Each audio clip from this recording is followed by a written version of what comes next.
Mesdames et messieurs, chers amis du programme à ciel ouvert, Sciences et Spiritualité de la Faculté de théologie protestante de l'Université de Genève, soutenue par la Fondation Yves et Inès Oltramar, je vous souhaite la bienvenue auprès, ici dans la salle, et au loin, par le Zoom, plus exactement par Média-Serveur ce soir.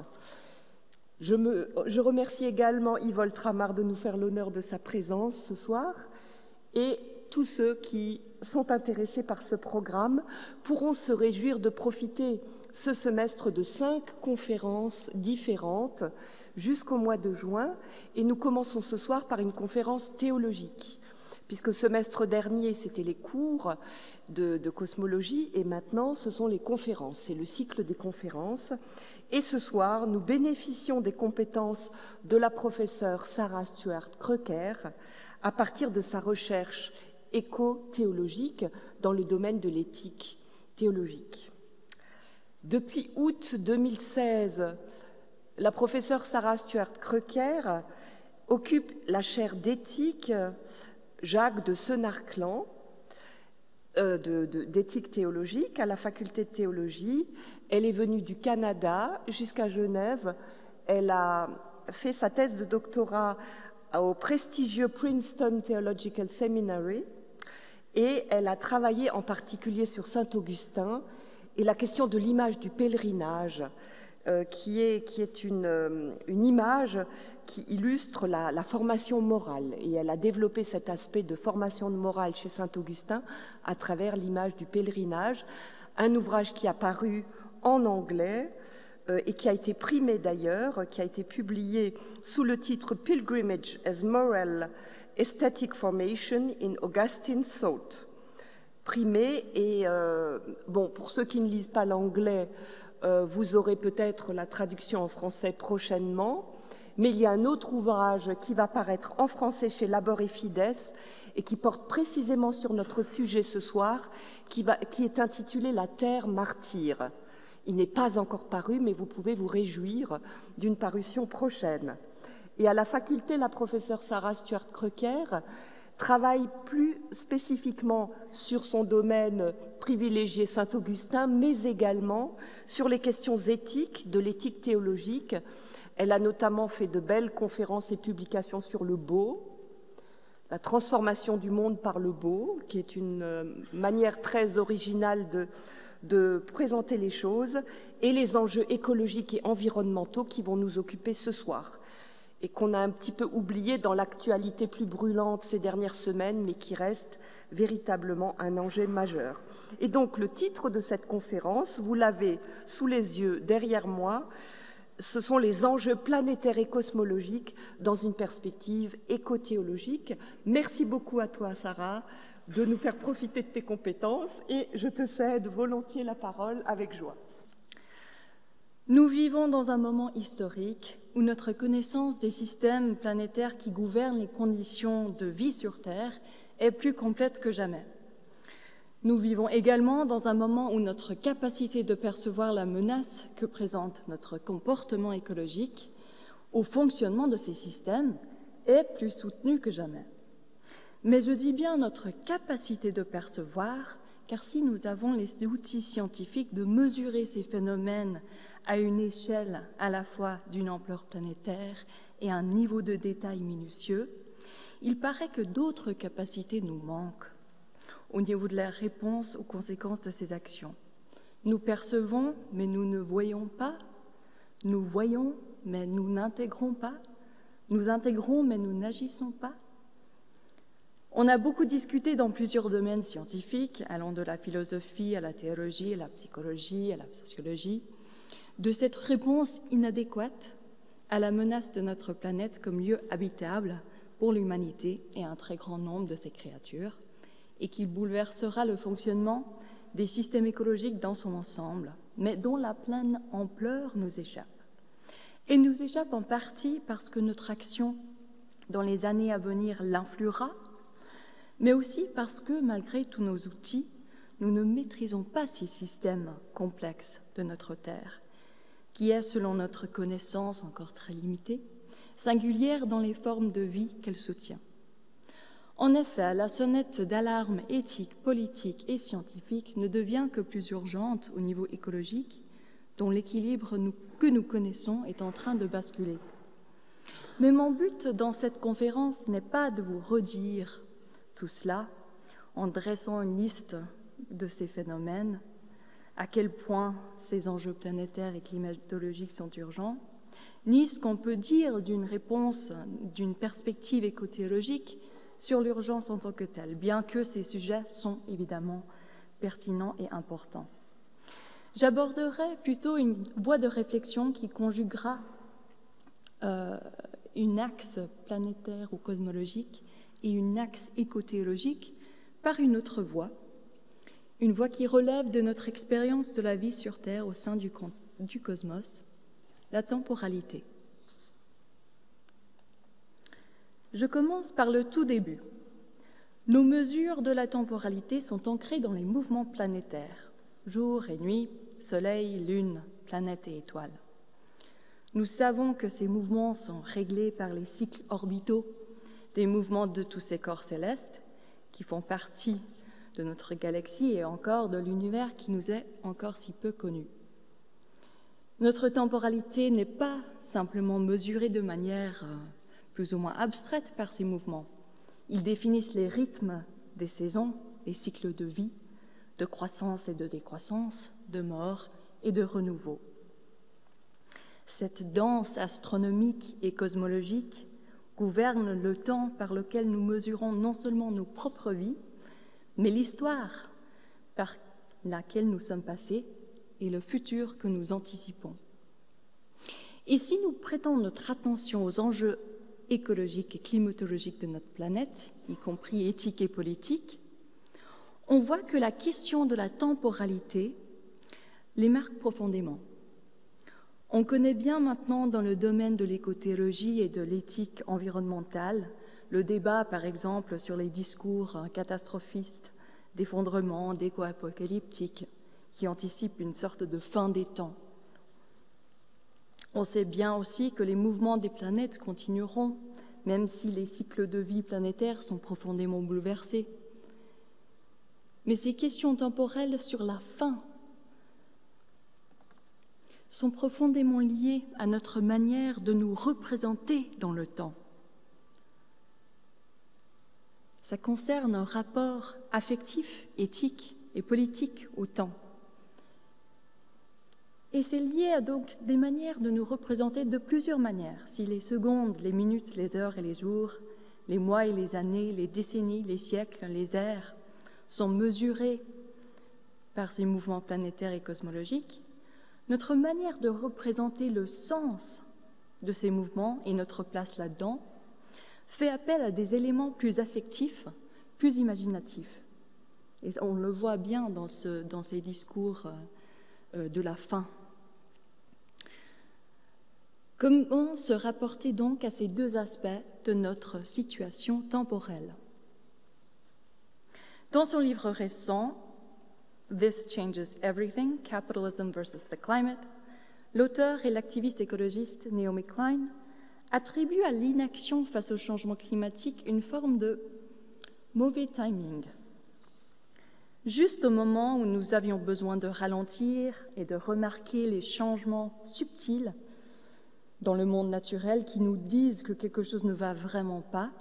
Bon, on peut se demander si c'est si subtil que ça, mais nous avons accéléré notre rythme de vie.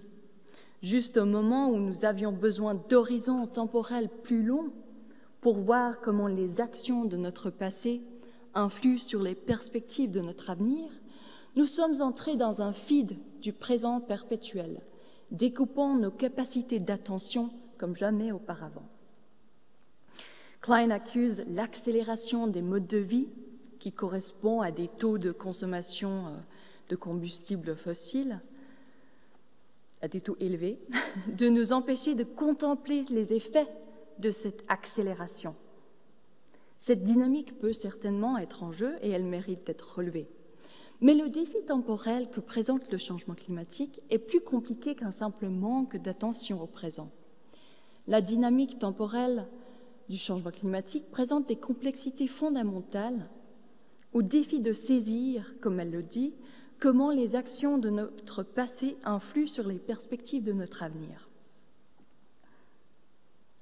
En observant la fonte des glaciers du Groenland, la journaliste écologiste Elizabeth Kolbert écrit que nous avons un problème de retardement temporel, time delay. Nous vivons dans le climat du passé, mais nous avons déjà déterminé le climat de l'avenir. La temporalité décalée, ce qu'elle nomme backloaded temporality, du réchauffement climatique, fait que tous les avertissements semblent hystériques, comme Cassandre. Lorsque Kolbert dit que nous vivons dans le climat du passé, elle fait référence au décalage entre l'action humaine et ses effets climatiques.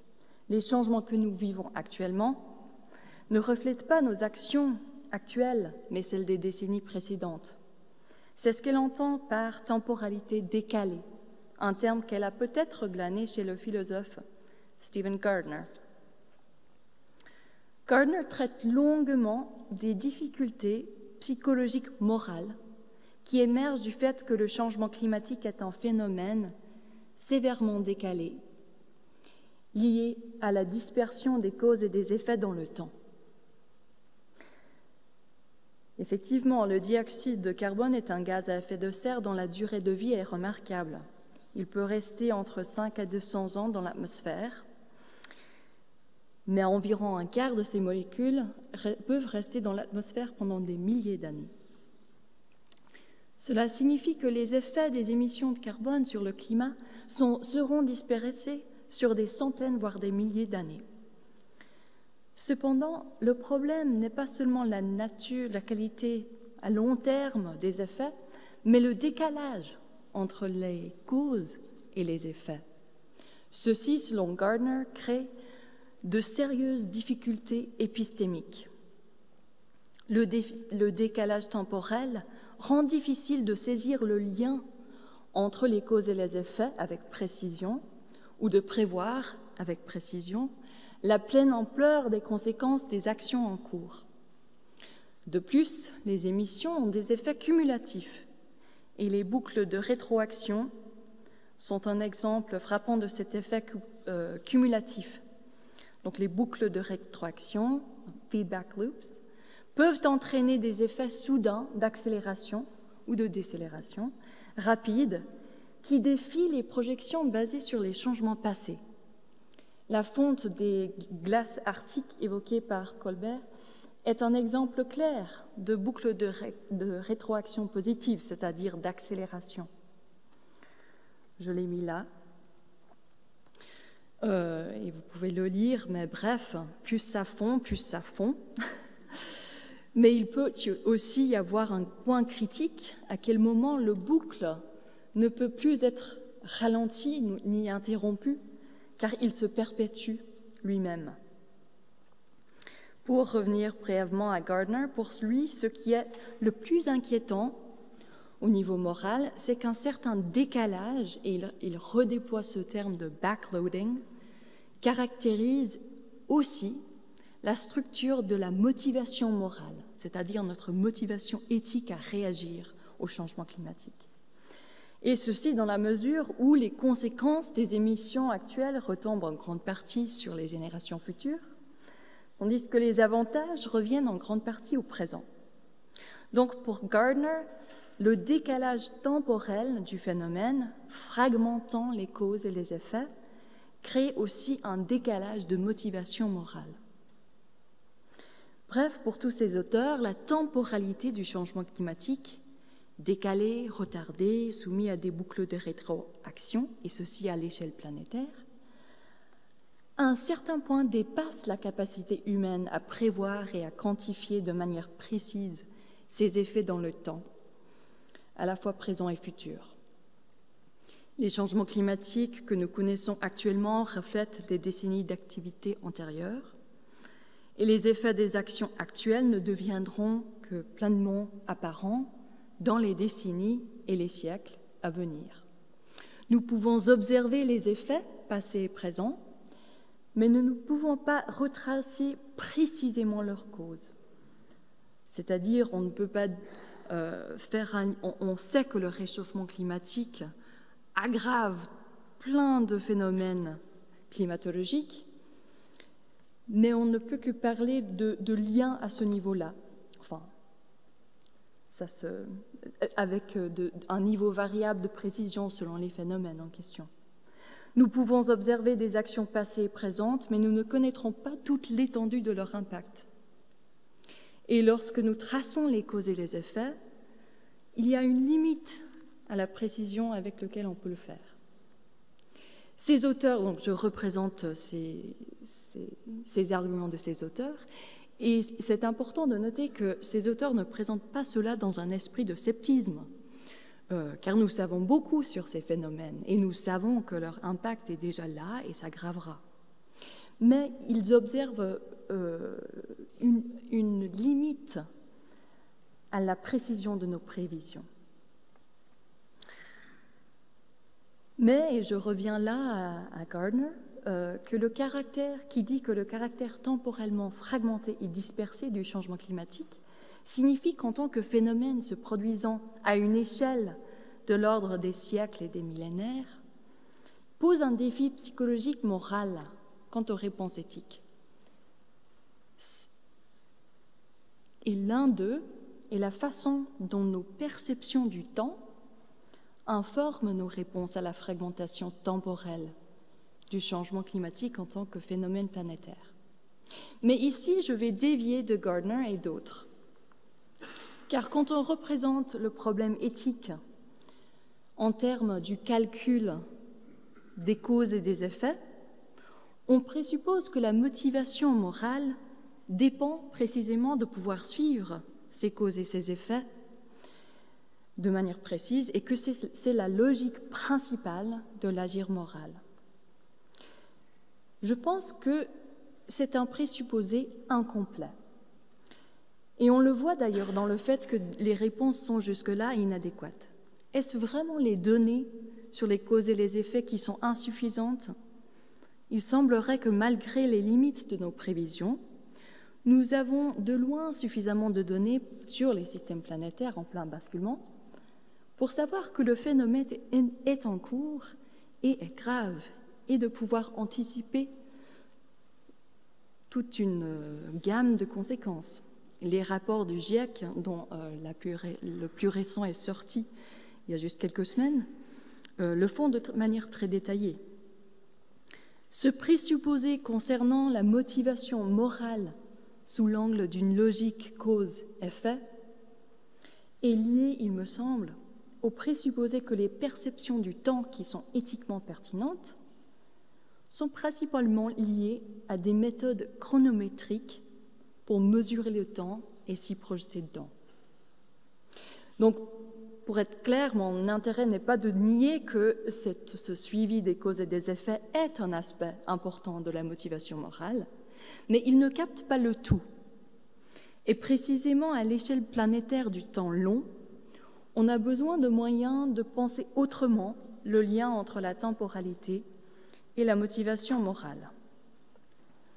Et je propose qu'on peut trouver dans la théologie une parmi d'autres voies de réflexion qui peut nous permettre une porte d'entrée pour aborder cet enjeu autrement. Je reviens à ces belles peintures. Alors je commence par un aspect tout simple. Dans un cadre théologique, la temporalité est le cadre dans lequel nous vivons nos rapports à nous-mêmes, aux autres créatures, au cosmos et à Dieu. En perspective théologique, chrétienne, la temporalité est aussi le cadre de l'histoire de la chute et de la rédemption.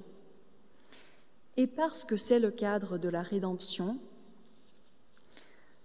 dans quel processus on s'aligne avec le Dieu qui a tout créé, il y a une temporalité distincte au rythme affectif, imaginatif et spirituel, rythmé par le sacré, le temps du travail et de l'action, le temps de repos, qui inclut non seulement le sabbat, mais le jachère et la jubilée, le temps de prière et de contemplation, les temps de chagrin et de pénitence, dans lesquels nous sommes actuellement, dans le calendrier chrétien avec le carême, Et les temps de fête et de louange, le carême, prépare à la semaine sainte, à la mort sur la croix et la résurrection de Pâques.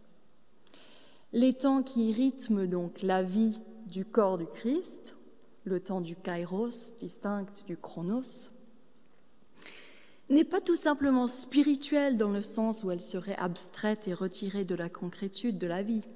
En effet, elle doit être comprise dans son rapport au matériel, dans la Bible, au rapport aux vendanges, aux moissons, aux récoltes, par exemple, mais aussi à l'histoire de la communauté d'Israël, ou bien comme le carême, traditionnellement en temps de jeûne, qui a une matérialité impliquée. Ces rythmes donnent forme et sens à une temporalité collective qui dépasse la question de mesurer le temps dans sa simple chronologie. Si donc un aspect qui marque notre moment actuel est une dispersion, une fragmentation temporelle sur une échelle qui nous dépasse, chacune et chacun en tant qu'individu, une compréhension autre du sens de la temporalité peut être pertinente. Je tourne donc à un théologien d'une ère tout à fait différente, Augustin, théologien du IVe et Ve siècle, venant de l'Afrique du Nord. Ces réflexions sur le temps peuvent offrir quelques pistes pour réimaginer notre sens, le sens du temps, à la lumière de la fragmentation temporelle. Car à sa manière, Augustin voit la fragmentation et la dispersion du temps comme l'un des problèmes centraux de l'expérience humaine. Je suis dispersé dans les temps dont je ne comprends pas l'ordonnance, et les variations tumultueuses mettent en lambeaux mes pensées, les entrailles intimes de mon âme. Pour comprendre ce que cela signifie, il faudra examiner un peu comment Augustin comprend la qualité imaginative et affective, émotionnelle de l'expérience du temps. On n'aura pas le temps ici de faire un tour détaillé de sa théorie du temps, mais je relèverai quelques éléments clés.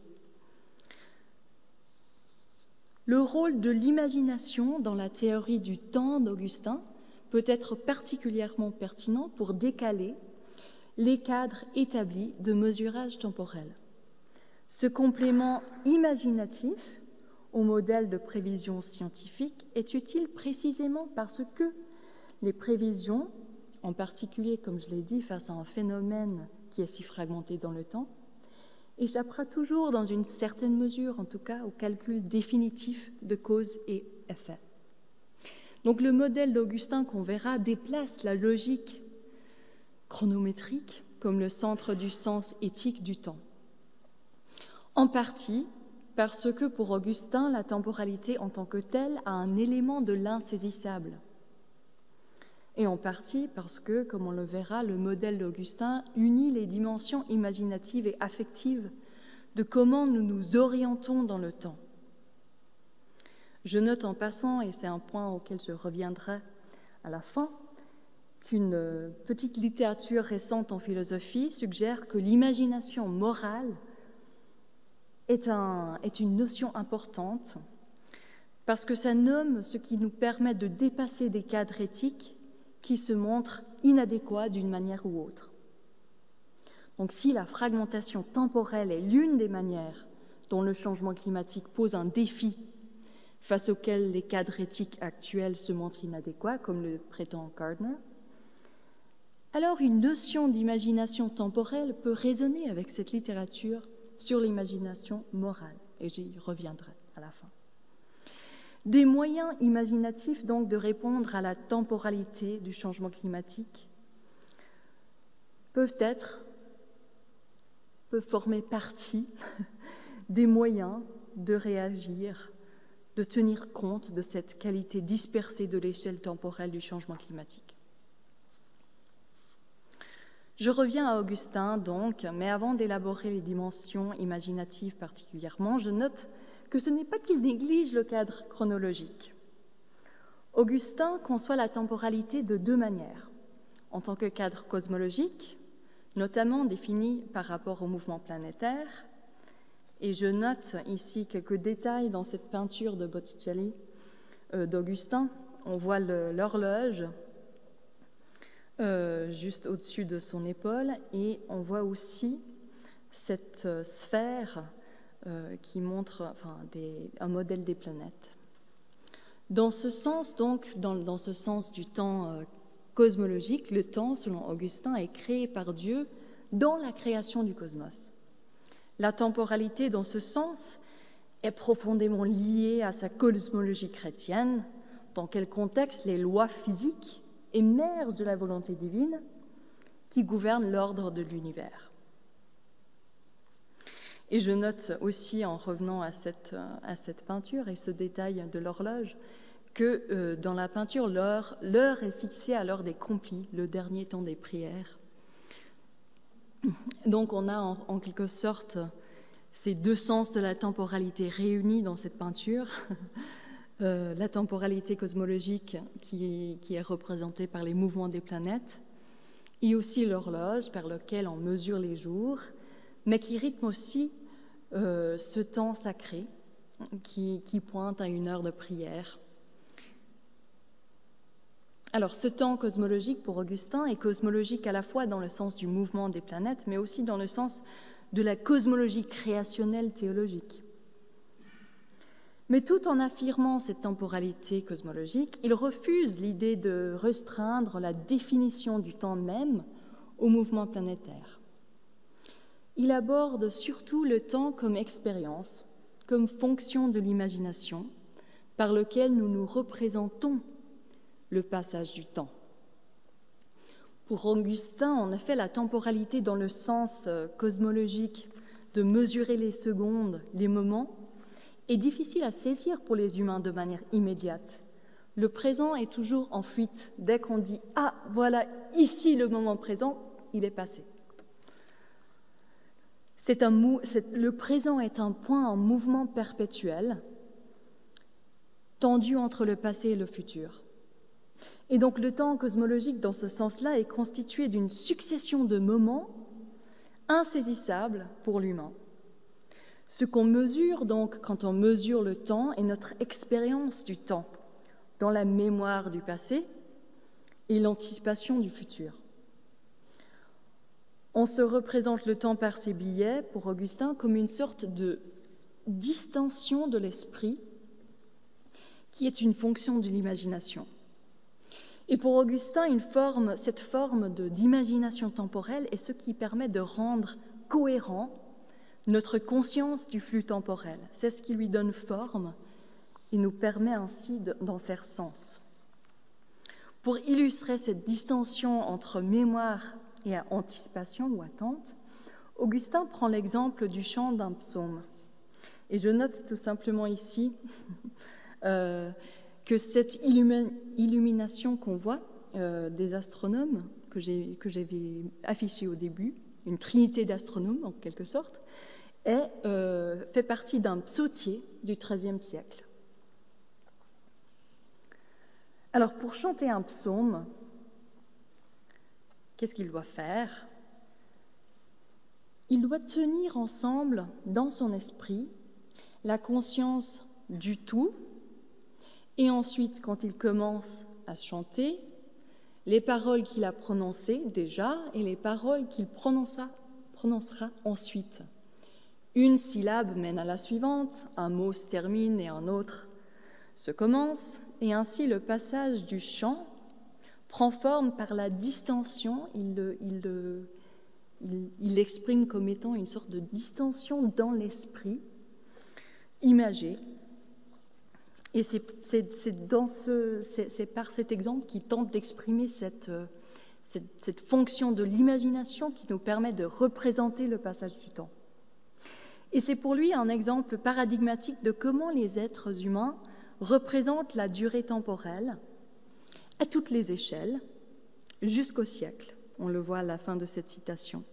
Ce qui se produit pour le chant se produit pour la vie entière de l'humanité et pour la série entière des siècles vécus par les enfants des hommes.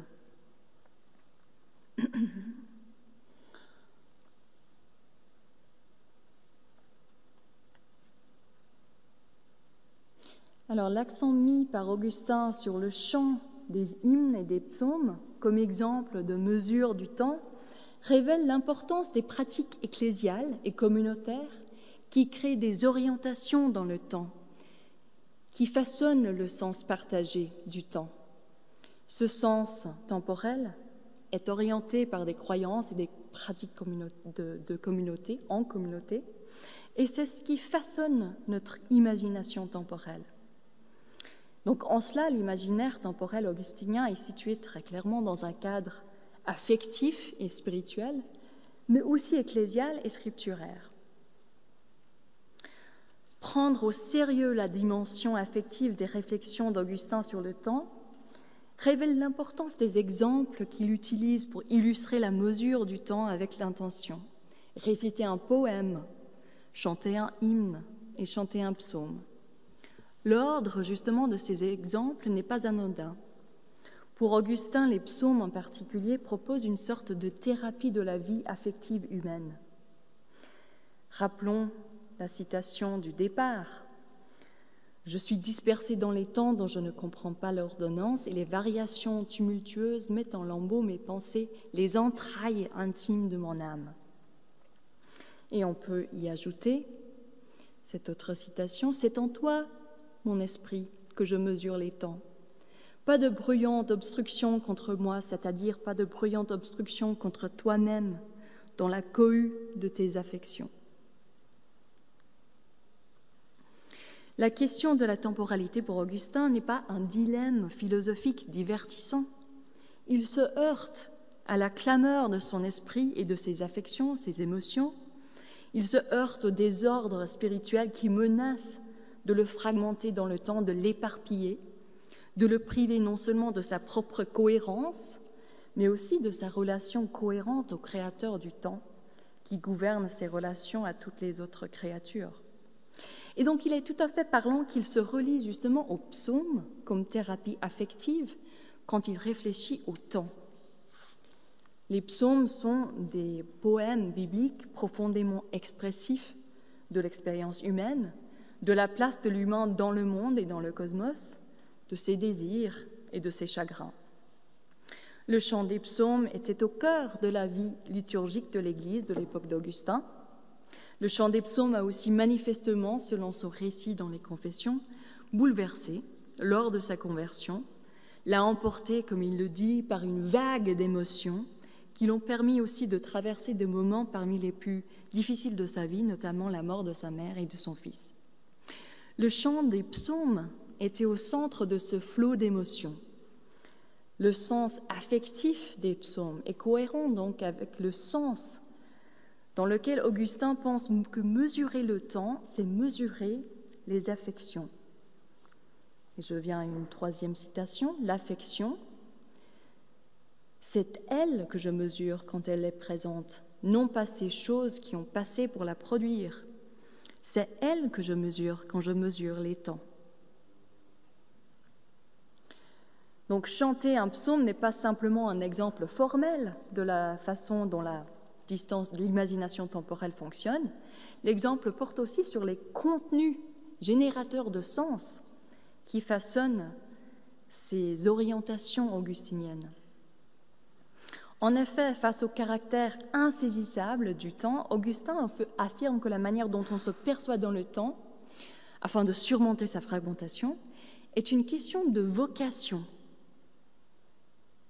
Il cite Philippiens 3, 12 à 14 dans cette optique. Donc ce n'est pas que j'ai déjà remporté le prix ou que j'ai déjà atteint la perfection, mais je cours pour tâcher de le saisir, puisque moi aussi j'ai été saisi par Jésus-Christ. Frères, je ne pense pas l'avoir saisi, mais je fais une chose. Oubliant ce qui est en arrière et me portant vers ce qui est en avant, je cours vers le but pour remporter le prix de la vocation céleste. Par l'imagination temporelle qui rassemble les fragments dispersés du flux temporel, on doit saisir sa vocation. Et là, je reprends Augustin. Mais puisque tu as mis, et on voit dans les, là où il reprend directement les paroles bibliques. Mais puisque ta miséricorde est meilleure que les vies, voici que ma vie est une distension. et que ta droite m'a recueilli dans mon Seigneur, le Fils de l'homme, médiateur entre toi qui es un, et nous qui vivons multiples dans le multiple à travers le multiple. On note la fragmentation qui est évoquée là, afin que par lui je saisisse le prix, lui en qui j'ai déjà été saisi, et que, abandonnant les jours du vieil homme, je me rassemble en suivant l'un. Ainsi, oubliant le passé, tournez non pas vers les choses futures et transitoires, mais vers celles qui sont en avant, et vers lesquelles je suis non pas distendu, mais tendu, je poursuis dans un effort non pas de distension, mais d'intention, mon chemin vers la palme à laquelle je suis appelé là-haut pour y entendre la voix de la louange et contempler tes délices qui ne viennent ni passent. Cette notion de vocation pour Augustin permet d'orienter la vie temporelle vers un but, de surmonter cette fragmentation temporelle par la vocation, permet de résister à une paralysie morale dans l'éparpillement. L'importance donc de s'étendre vers l'avant à l'appel céleste à la louange, en réponse au caractère insaisissable du temps et la tendance humaine vers la dispersion, souligne aussi cet élan eschatologique qui marque sa théorie du temps, donc eschatologique faisant référence à l'eschaton, la fin des temps. Le cadre eschatologique d'Augustin fait de cet effort de se projeter dans le temps une vocation. Donc pour Augustin, on est appelé à chercher la cohérence, le rassemblement, de sortir de cette dispersion par ce saisissement de la vocation. Alors, comment cela influe-t-il sur la fragmentation temporelle par laquelle on a commencé du changement climatique comme phénomène planétaire ? Bon, je vous préviens que je ne résoudrai pas le problème, mais pour Augustin, la manière qu'on se comprend dans le temps, comment on se rapporte aux émotions, est une question d'importance spirituelle, morale et vocationnelle. Il ne s'agit pas simplement de mesurer des séquences temporelles avec précision, au sens où nous l'entendons habituellement, c'est-à-dire selon les mouvements stables, mesurés et publiquement reconnaissables, mesurés par des instruments précis. Non, pour Augustin, c'est quelque chose de beaucoup plus profond. Il s'agit de l'intention affectueuse et des fins vers lesquelles on tend par notre volonté. Donc même des fins qui nous échappent dans une certaine mesure, étant toujours dans l'avenir, et dont évidemment l'eschaton en est par définition. Et dans ce sens-là, il peut y avoir tout de même un parallèle entre le type d'imagination temporelle façonnée par ce but eschatologique et l'anticipation d'un avenir inconnu de la vie sur Terre. La notion d'Augustin de l'imagination temporelle englobe un regard en avant, imaginatif. Et si des parties de ce texte et confessions ont un regard très introspectif, il faut rappeler aussi les éléments collectifs, donc le fait que les chants ecclésiaux sont des pratiques collectives et communautaires, et que la vocation spirituelle qu'il y attribue est elle aussi une question collective. Mais ce n'est pas seulement la communauté actuelle qui se réunit dans le moment présent, qui est impliquée dans cette collectivité pour Augustin. Elle comporte un élément fortement intergénérationnel. La communauté globale est, au fil des siècles, est liée par ces champs partagés à travers le temps. Et sa vision eschatologique est souvent orientée par l'image que tous les ressuscités chanteront ensemble au paradis, enfin réunis. Donc la communion anticipée réunira tous ceux qui sont maintenant dispersés dans le temps, mais qui chantent ensemble néanmoins. Et donc le psaume, pour revenir à ce psaume, est un moyen pour Augustin de se recueillir de sa dispersion, en se projetant vers Dieu, mais aussi en se connectant à toute une histoire humaine, à une intention et à un espoir. Alors de nouveau, qu'est-ce que tout cela peut signifier pour la temporalité de ce temps qu'on appelle souvent l'Anthropocène ? Peut-être que cela peut simplement offrir un regard décalé par rapport à une société dont le sens du temps est souvent limité à nos mécanismes de chronométrage, et un sens aussi de la motivation morale également contrainte à une logique de cause-effet. La compréhension du temps d'Augustin peut nous aider à élargir la nôtre, de manière peut-être à saisir la puissance et l'importance de l'imagination et de l'émotion dans nos manières de nous orienter dans le temps et face à un avenir incertain. Ceci est important car nos mécanismes de mesurage temporel seuls sont mal équipés pour faire face à une temporalité fragmentée. Ils sont mal équipés non seulement parce que cette temporalité décalée du changement climatique rend les projections analytiques insaisissables dans une certaine mesure, mais ils sont aussi, et de manière plus importante, mal équipés pour s'y confronter parce que cette temporalité dont parle Augustin est chargée par l'affectivité, par l'émotion, par l'intention, que ces mécanismes seuls ne peuvent pas capter, ne peuvent pas, eux seuls, nous orienter vers un but vertueux. L'affectivité, l'émotion est en effet tout à fait étrangère dans ce contexte de mesurage chronométrique. Mais dans ce cadre augustinien, la fragmentation temporelle doit être unifiée par un but voulu, par une intention et par un collectif qui se tisse dans le temps et qui se tend en avant. Cela peut nous encourager à nous voir aussi comme appartenant à un ensemble créé et intergénérationnel.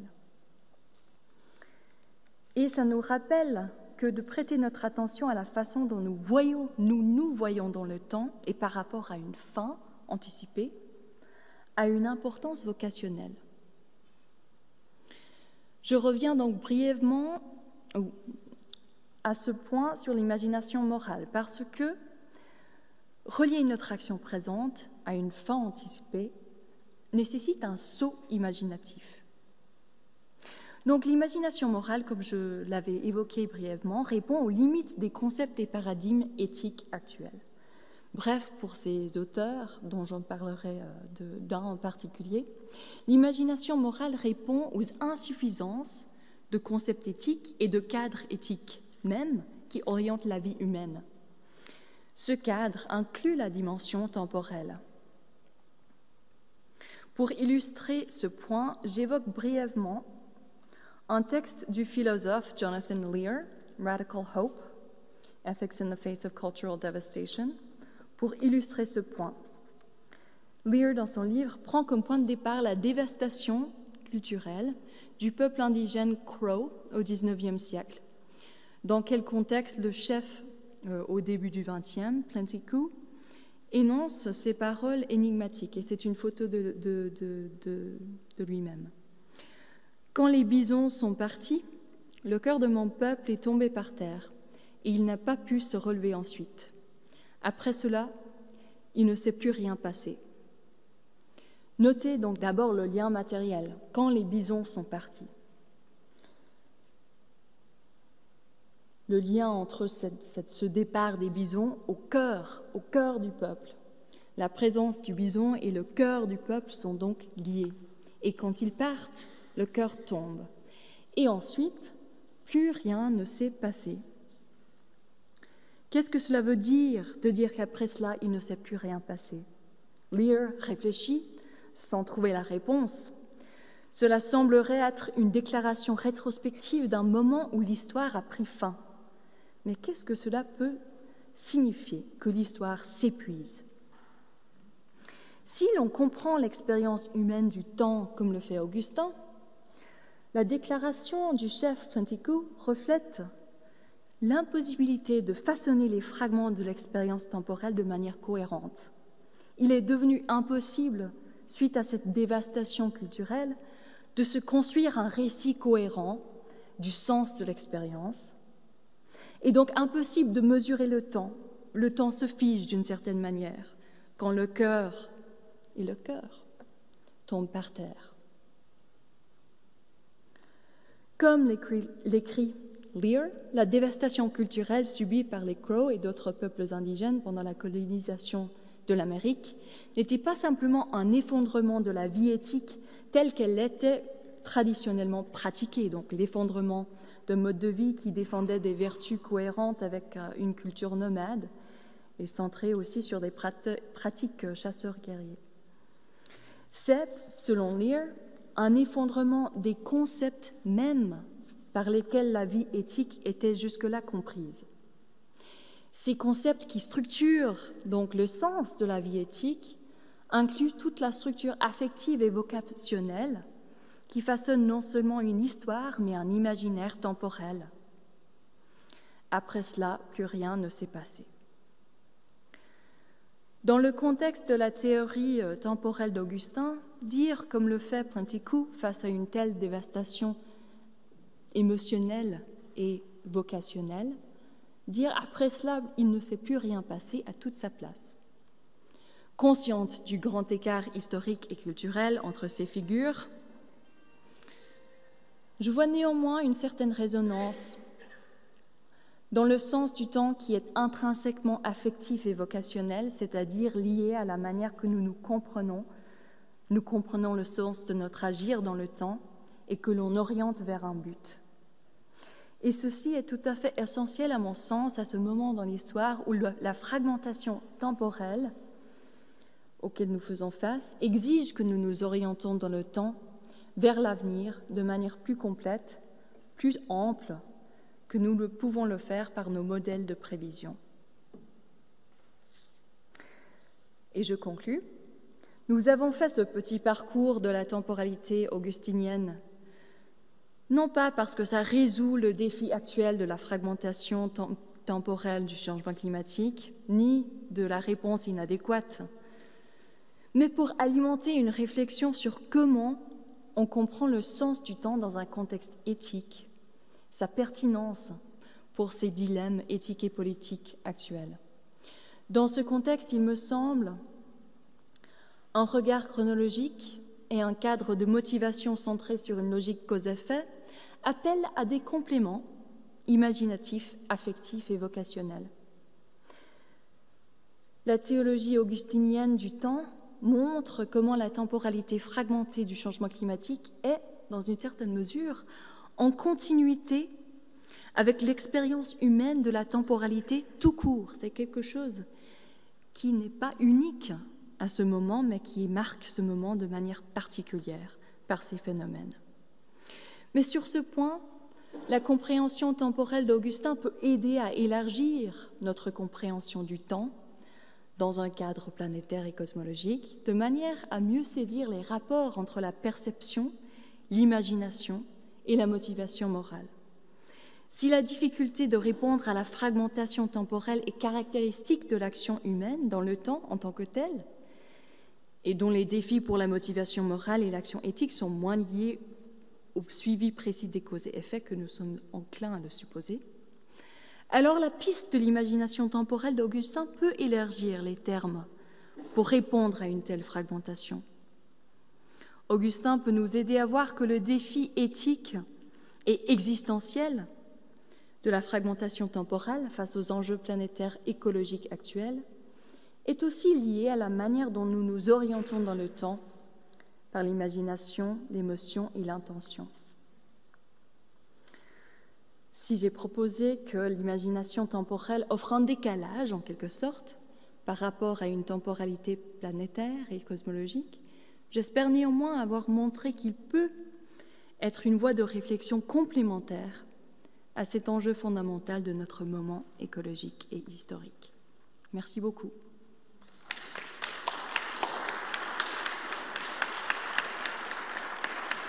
Merci beaucoup, Sarah, pour ce questionnement très original, puisque la question n'est pas qu'est-ce qu'il faut faire, comment résoudre les problèmes, mais c'est plutôt, au fond, comment nous arrivons spirituellement et aussi dans notre manière d'être, en quelque sorte, à répondre à ce manque à cette difficulté de motivation et de mobilisation. Au fond, c'est une sorte d'itinéraire spirituel aussi qui est proposé à travers cet exposé. Donc c'est une approche tout à fait originale et intéressante. À présent, et je profite pour remercier Lauriane Savoie, qui a pris le relais de Pierre Gilloire, de nous accompagner et de participer à la coordination de ce programme. Et donc, elle est là ce soir et c'est elle qui nous transmettra les questions des personnes à distance.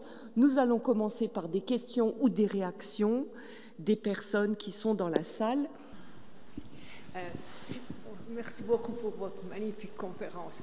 Moi, je n'ai pas de questions, mais j'ai un petit commentaire à faire. C'est que les neuroscientifiques, quand ils voient que l'être humain, qui est tellement avancé, qui a disséqué atomes, qui va au ciel, à la lune, partout, comment ça se fait que nous ne pouvons pas améliorer notre comportement et ne pas abîmer la nature et tous les animaux, tout ce que nous avons fait.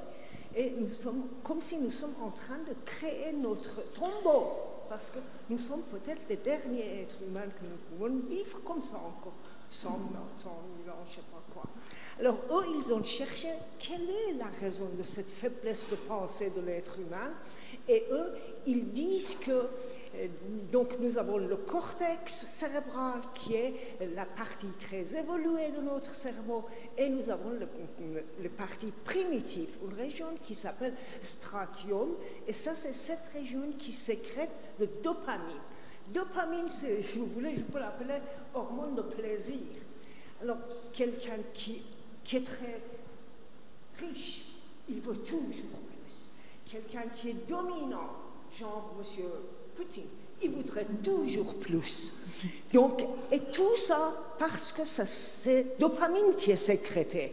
Et une sorte de mémoire de cette dopamine, ça recommence et recommence toujours.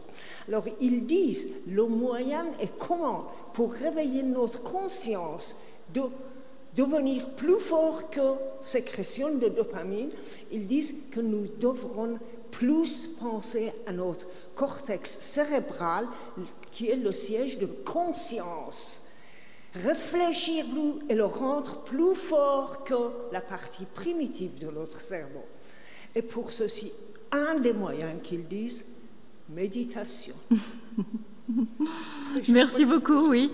Oui, non, en fait, c'est tout à fait intéressant ce point dans une perspective augustinienne, parce qu'il y a un accent très fort sur le désir et qu'on ne peut pas motiver l'agir si on ne part pas du désir.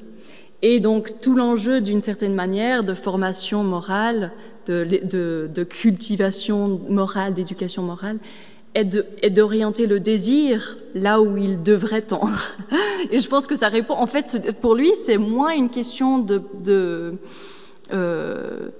justement, ce n'est pas que l'esprit dans le sens intellectuel va pouvoir maîtriser l'émotion et le désir, mais justement de trouver des moyens de aligner en fait le désir avec ce qu'on sait est la bonne voie d'action.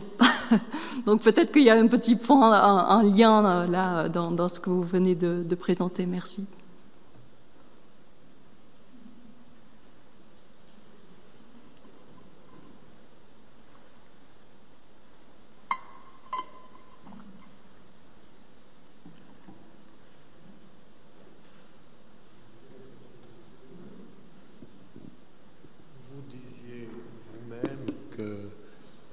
Il faut passer de qu'est-ce qu'il faut faire à autre chose. Dans la façon de fonctionner nos sociétés occidentales en particulier, mais peut-être pas que, aujourd'hui, on n'est que dans la résolution de problèmes. Est-ce qu'il n'y a pas un problème, justement ? Oui, oui, absolument. Enfin, donc le but n'est pas du tout de dire qu'on ne doit pas réfléchir à ce qu'on fait et aux actions, pas du tout. Mais on entend justement, enfin, je pense que c'est assez clair. Si on suit un peu les conférences et les publications écologiques, on ne manque absolument pas de listes compréhensives de ce qu'on sait sur les phénomènes écologiques et sur les actions très concrètes qui doivent être prises.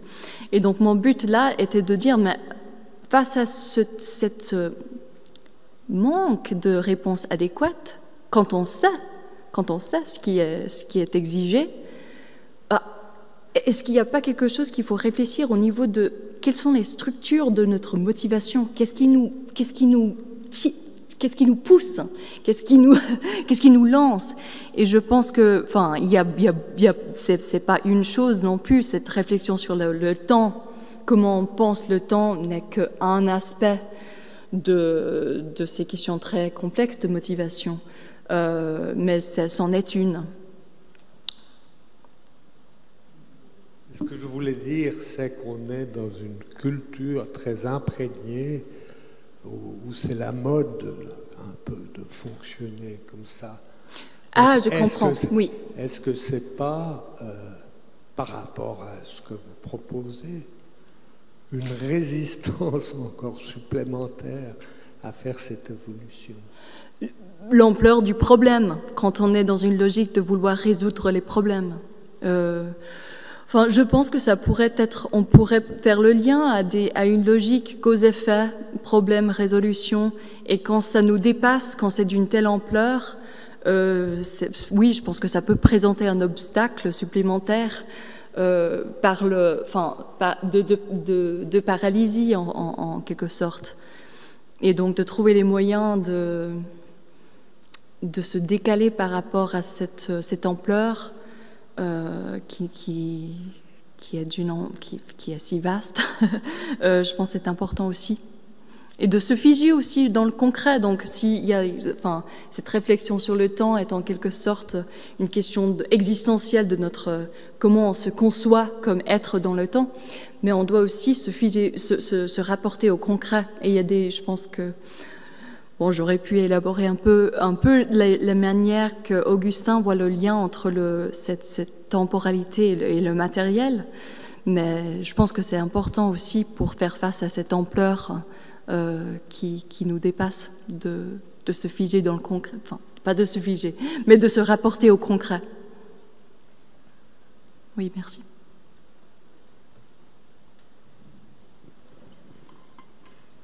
Merci beaucoup pour votre conférence. J'ai une petite question par rapport au titre qui m'a interpellé, c'est d'avoir lié l'écologie, entre guillemets, à la théologie. Il y a beaucoup de textes théologiques que vous pouvez les interpréter, les ramener à l'écologie. Ça, c'est l'écologie, c'est un ensemble de choses, c'est pas quelque chose. Mais cette liaison de ces deux, je sais pas si ces deux notions aux sciences, je ne sais pas si l'écologie est une science, je ne sais pas.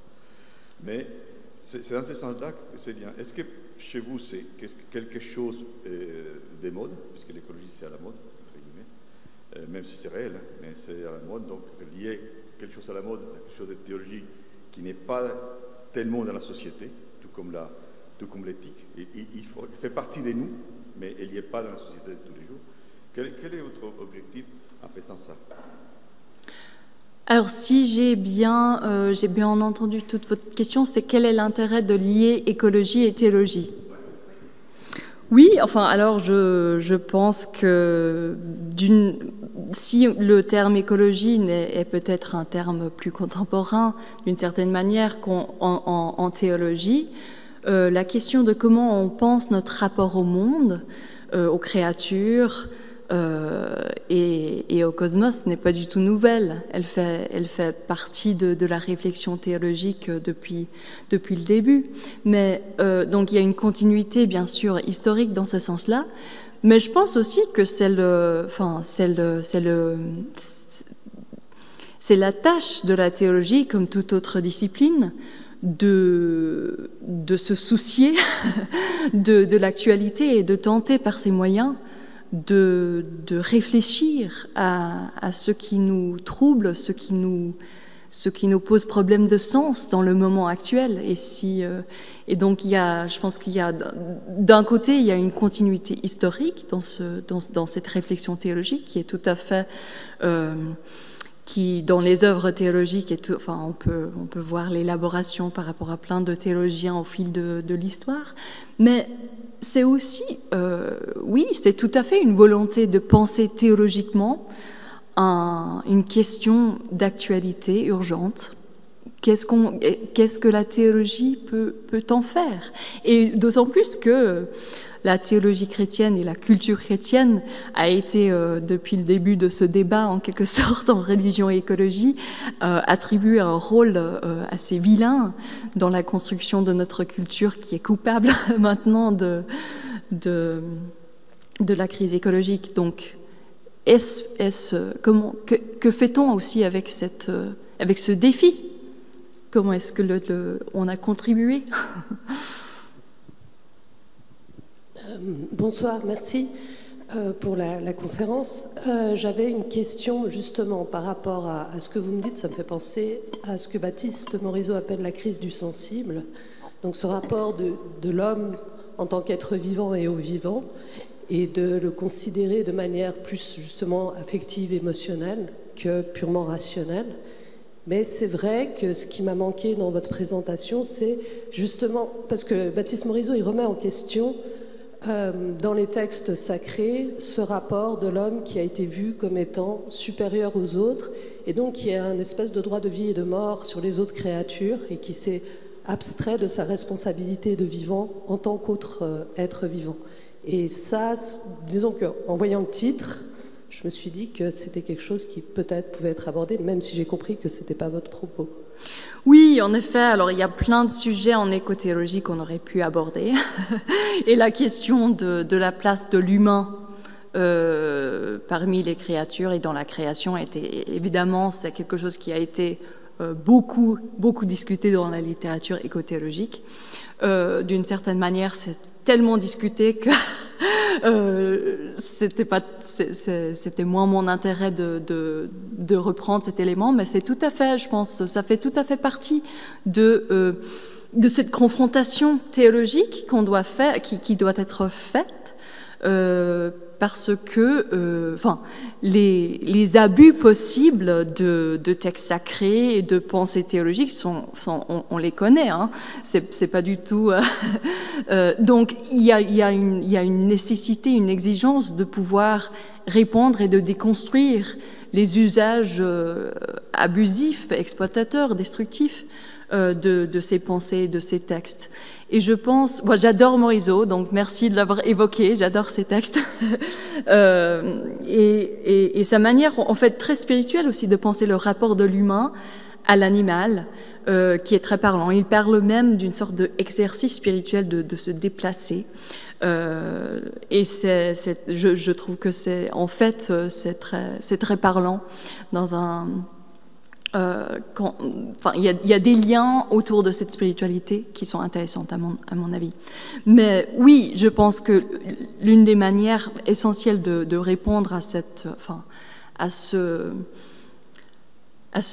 problème, à ce défi du statut de l'humain, il y a plusieurs manières de le faire, mais il y a beaucoup qui sont revenus sur les textes de Genèse pour relire le sens de ces mots qui sont utilisés, et pour montrer qu'en fait, ce n'est pas du tout une domination exploitatrice de la création qui est mandatée, qui est permise par ces textes-là, mais qui doit être comprise par rapport au rapport de soin avec la création et d'une responsabilité qui en découle.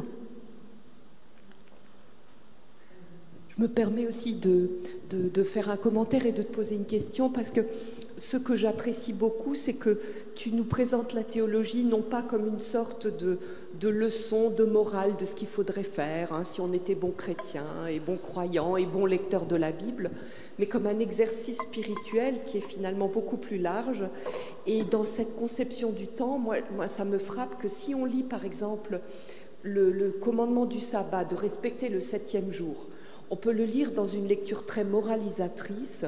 Il faut se reposer le dernier jour, voilà, Dieu nous ordonne que ce jour-là on ne travaille pas, etc. Donc une lecture extrêmement pragmatique qui nous oblige à rester tranquille un jour, et puis pour se souvenir de Dieu, parce que Dieu le veut.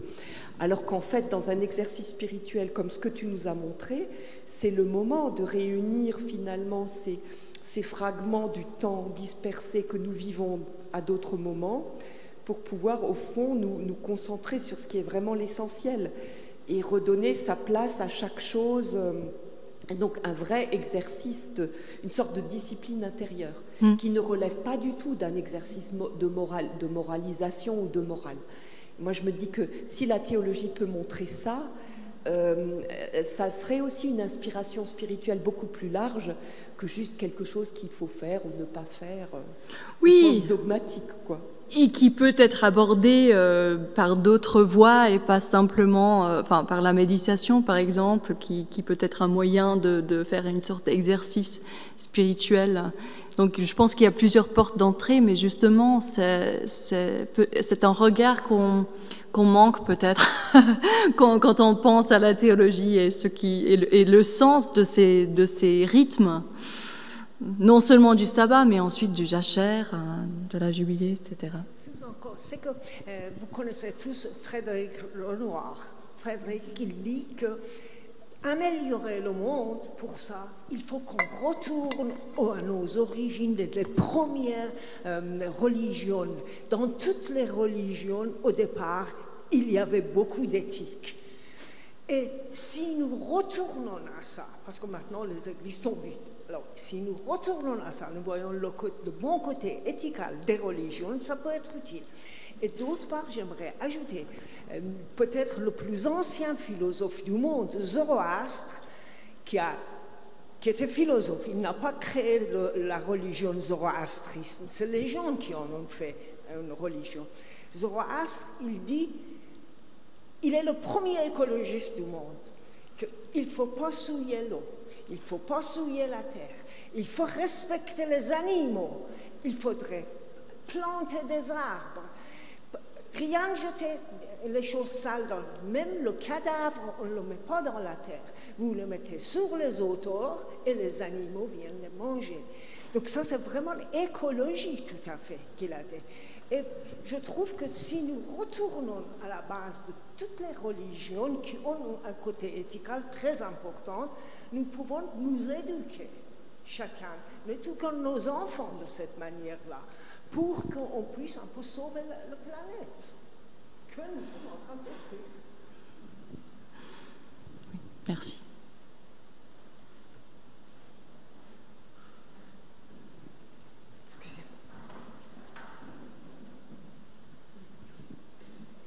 Bonsoir et merci madame. L'Occident pratique majoritairement une religion judéo-chrétienne. L'Occident est responsable en large partie de l'état de la planète aujourd'hui. Est-ce qu'il faut créer un lien entre cette religion que nous pratiquons et comme une autorisation de salir notre environnement? Oui, alors en quelque sorte, ça revient à la question de madame. Enfin, je pense qu'il faut reconnaître là où il y a eu des usages qui ont, des usages de la religion, de la théologie, des textes sacrés. Je pense il est important de reconnaître là où ils se sont déployés de manière destructive, parce qu'on ne peut pas répondre au défi de penser mieux, de réfléchir mieux, si on ne se confronte pas aux usages qui se sont détournés quelque part, qui se sont prêtés à des fins, que ce soit de domination écologique, que ce soit aussi de la manière que le christianisme a été complicite dans la colonisation, justement. Il y a plein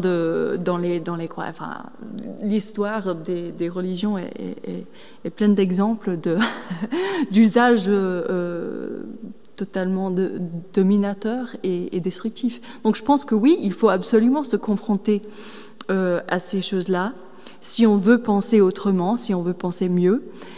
Et il faut aussi voir là où il y a des ressources peut-être inattendues aussi dans cette histoire, qui peuvent nous décaler par rapport à nos présupposés actuels. Parce que je pense qu'il y a des richesses, justement dans un décalage historique et culturel, qu'on peut retrouver des richesses dans ces textes-là, qui nous décalent par rapport à nos présupposés. Donc je pense qu'on a besoin des deux. Merci. Oui, c'est d'ailleurs ce que tu montres avec saint Augustin, père de l'Église de l'Antiquité, comment on peut trouver là des ressources pour penser aujourd'hui notamment la question du temps, enfin le temps intérieur en quelque sorte, le temps de nos vies. Est-ce qu'il y a une toute dernière question? Parce que mystérieusement, on n'a pas de questions en ligne, donc on peut profiter nous autres ici. Alors voilà, s'il n'y a pas d'autres personnes qui demandent la parole, comme vous avez déjà... alors je vous la redonne. Oui, merci, je ne l'ai pas fait tout à l'heure pour toute votre conférence. Pour rebondir un peu sur ce que dit monsieur, par rapport à cette perspective judéo-chrétienne dont vous partez avec Saint-Augustin, moi je me posais la question, mais qu'en est-il d'autres cultures, les cultures orientales en particulier, et d'autres religions comme le bouddhisme? Qu'est-ce qui peuvent éventuellement nous amener différents dans cette réflexion? Oui, alors absolument. Je pense que toutes les traditions, toutes les cultures ont des ressources particulières et si j'ai parlé un peu de l'imagination morale à la fin, ces sources sur l'imagination morale sont intéressantes parce que justement, les sources sont ancrées dans une culture particulière, sont ancrées dans des traditions et dans des religions particulières et diverses. Donc toute communauté, toute tradition aura la tâche de puiser dans ces ressources pour s'attaquer au dilemme du moment présent. Donc c'est en tant que théologienne de cette tradition-là, je réfléchis dans cette tradition-là, mais je pense que c'est la tâche d'autres aussi qui peuvent amener des choses, un regard différent et particulier sur les mêmes défis. Et c'est tout à fait... je pense que c'est la particularité de ces orientations, de ces références culturelles qui nous orientent justement dans le temps sont particuliers et doivent être... on ne peut pas les imposer de manière homogène, ça doit surgir des traditions et des cultures particulières, qui incluent les traditions religieuses, bien évidemment.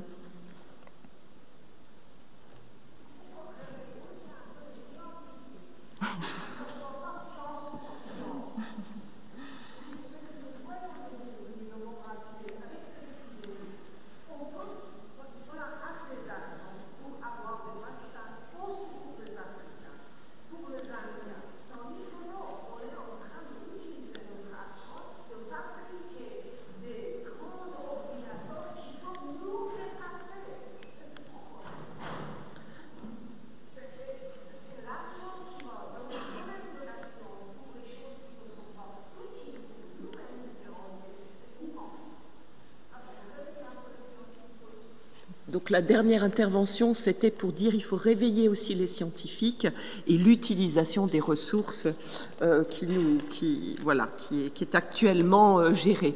Mais ça, ce sera une question précisément liée à notre cycle, puisque c'est science et spiritualité, et que nous essayons précisément de le faire en dialogue. En tout cas, grand merci encore à Sarah Sturt-Stocker.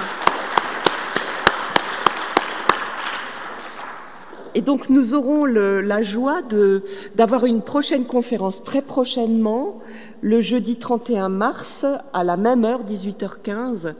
Et vous vous souvenez du professeur Nicolas Gisin, c'est lui qui fera la conférence, physicien, spécialiste de physique quantique. Nous l'avions entendu à la table ronde le 16 octobre dernier avec le trio Michel Mayor, Mathieu Ricard et Nicolas Gisin à propos de la physique quantique, mais il avait eu peu l'occasion de s'exprimer, donc on lui a redemandé de venir nous présenter quelque chose à ce sujet.